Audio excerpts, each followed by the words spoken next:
safeties. Yes. How y'all doing? What's up, Coach? Great.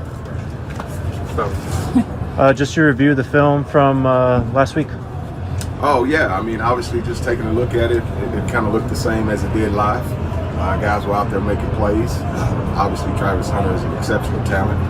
And he had a great game along with Jimmy Horn. He did exactly what I expected him to do. Show up on game day and kind of put in the work on game day as he's been putting in practice all week. So it was good. It was good output by those guys. What's the decision making? What's the decision making behind lining up five wide receivers and 4 wide receivers and 1 tight end? Well, I got 8 wide receivers in the room that can play, so we're trying to get everybody on the field. But it also put the defense in a stretch. It stretches the defense and gives them difficulty. There's not enough guys out there to defend all 5 guys, so we just want a game plan. We're trying to get more opportunities for our guys to make plays in space, just creating space. What's it been like to coach Jimmy Horn, on the field and off the field? It's been a pleasure. I mean, Jimmy comes to work every day with the mindset of a pro. That's the only thing he knows. He gives us his best effort on every day. And so it's been joyful to coach him on the field, but off the field, he's a great kid. He's very joyful. Pleasure to be around.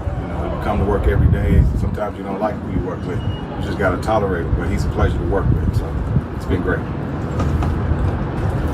When you see players like Travis Hunter making those amazing catches, do you still have the details that you want to work on when it comes to that too as well? When it comes to that? No, I want to keep him healthy and just get him to the next game.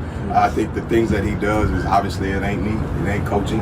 I mean, it's a God-given gift, it's a talent, and so he goes out there and he gives us his best gift and best talent every week. And so you just want to keep him healthy and keep him in the game. So I wanted to talk about, going into Nebraska.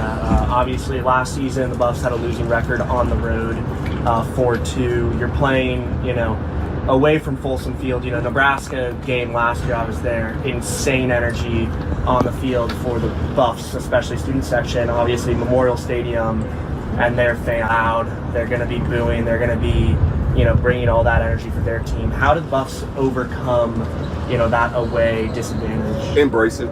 I mean, that's the only thing you can do as a player. I mean, speaking from a former player myself, you embrace that. You go into that situation anticipating the crowd noise, anticipate the heckling. And obviously, if it, the thing that I'm preaching to my guys when I play the game, it's an opportunity for me to get 100,000 new fans. So I'm going to embrace it. Thank you. Building up that, it seems like you guys have embraced this Nebraska rivalry. Yeah, absolutely. I mean, it's a rivalry. It's something that we've all come in here and we've kind of inherited it coming into this program. It's just a way to it. What have you seen from LeJohntay and his work ethic and his product on the field? Again, LeJohntay, from my first arrival, when I first got here in January, he showed nothing but a pro mindset. I mean, that's just LeJohntay. He approaches everything as a professional, the same as the rest of those guys in the room. There's obviously the days are counting down for them to be a part of this program. So every day he approaches as a professional, and so that's been a joy to watch, been a joy to coach. He's someone that obviously comes to work and play all 4 positions and is very dedicated to what he needs to do in order to be successful for us. Coach, every morning in the team meetings, you make your way not just down the receiver row, but the running backs, anybody you can touch and hold. Why is that important to you as a coach to have that personal contact? It's not about football. It's just about a personal approach, just getting to know all the guys in the room, and then the guys in the room get to know me. Like I said, I try to touch everyone because I don't coach everybody, but I am a coach on the staff. So it's just to kind of break the ice, just kind of let them know this is not about football, it's about life, and getting them comfortable to start the day in that type of environment. What's been the most impressive thing you've seen from Drelonmiller since his arrival here? The fact that he's playing as a true freshman. I think that's the most impressive thing. I mean, there's not a lot of freshmen playing across the country. And his attitude and work ethic and his success and where he's been in high school, he came in as a winner. And he's, obviously that's starting to ooze out here in our meeting room, and the things that he's capable of doing on the field, his talent is getting him some playing time. So just the fact that he's actually playing as a freshman has been the most impressive thing to me. What have you seen from Nebraska's defense?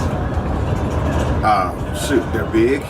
Yeah. It's a lot of big guys up front. Secondary guys, what I've seen mostly is a lot of experience back there. Those guys played a lot of football together. So we're excited about going up there and just kind of testing what they've been able to do over the past week against what we've been able to do over the past week. So we're excited for that opportunity.